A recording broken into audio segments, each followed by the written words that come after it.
तो तू शादी खातिर हाँ कर देला ना, लेकिन बाबूजी की नाराजगी हमके बहुत तकलीफ देता। तो फिर समझाओ ना अपना बाबूजी के।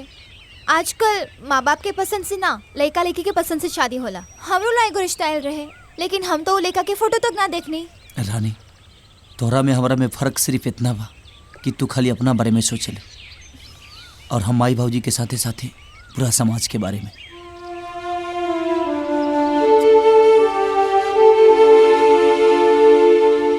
सुनी ना, राजा कबो कोनो तरह से राउर खिलाफ नहीं खे गई। हरदम एक अच्छा बेटा होके के फर्ज और कर्तव्य निभौले बा। हमनी के हर खुशी के ख्याल रखेला राजा। का हमनी के धर्म नहीं खे ओकर खुशी के ख्याल रखे के? का अपना पसंद से शादी करे के ओकर हक नहीं खे?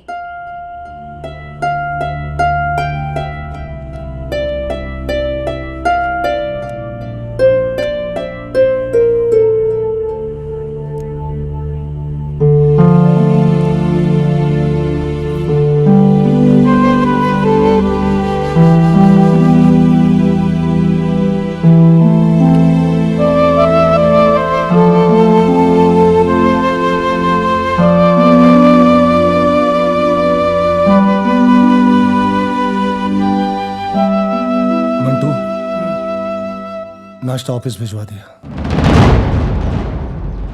बाबूजी, प्लीज बाबूजी, अगर पूरा दुनिया हमसे मुंह मोड़ ली ना तो हमके कौनो गम नहीं के, लेकिन रउआ अगर हमसे बात ना करब ना तो हम मर जाए बाबूजी। काहे कि रउआ हमार दुनिया बानी। आजकल के लड़का लड़की अपने बाप के विलन समझला सा, लेकिन रउआ हमरा खातिर हीरो बानी बाबूजी, और हीरो कबो रॉन्ग ना होला। माई बाप के बात ना मान के अक्सर लोग गलती कर जा और जिंदगी भर पछताला, लेकिन हम पछताइले की चाहत बाबूजी, नहीं की चाहत। कैसे कि ये जिंदगी रौरी अमानत है, और ये अमानत के रौरा से ज्यादा केहू और सलामत नहीं कर रख सका। वो लड़की से तो हम कुछ दिन से मिला था नहीं, लेकिन रौरा प्यार की जरूरत बा हमके बाबूजी। प्लीज बात करिए हमसे।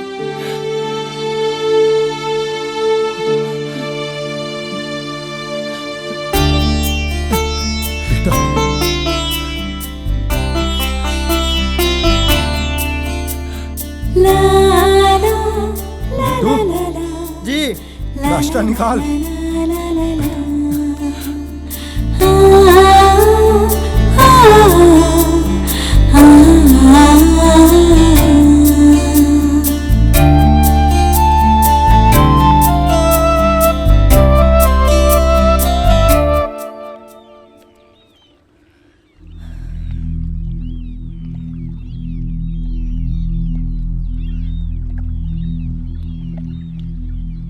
हमके माफ कर दरानी।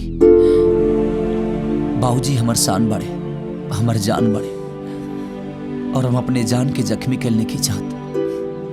अब हमार बाबूजी जौना लेकी से कही है, जहां कहीं वही जी शादी करब।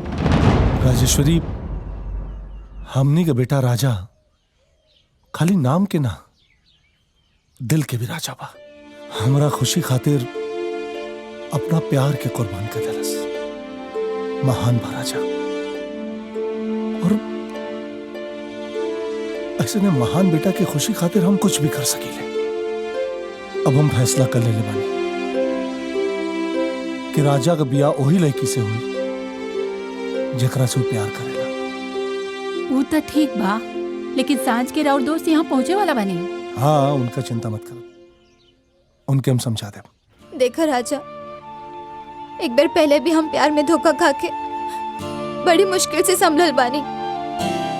अब फिर से तू है दलदल में हमरा के फिर से धकेलल चाहता रहा। तोहरा के याद बा राजेश्वरी, जब से राजा हमनी के जिंदगी में आई तब से तरक्की के तमाम सीढ़ी चढ़ के आज हम मुकाम तक पहुंचल बानी। राजा के खुशी हमरे खातिर बहुत मायने रखेले। हम राजा के दुखी कह के ना जी सकेले। राजा का बियाह वही लड़की से हुई, हम सोच ले लिया। हाँ जी, राजा के खुशी में ही हमनी की खुशी बा। माँ बाप के प्यार ने मुझे तुम्हारा गुनाहगार बना दिया, वरना हम तो तेरे प्रेम के पुजारी थे। तो के पास आ तुम, बेवफा। याद रखना, अगर मेरा दिल तोड़ के तुम अपना संसार बसाओगे तो तुम्हारी खुशी में ऐसी आग लगेगी जो तुम कभी बुझा नहीं पाओगे।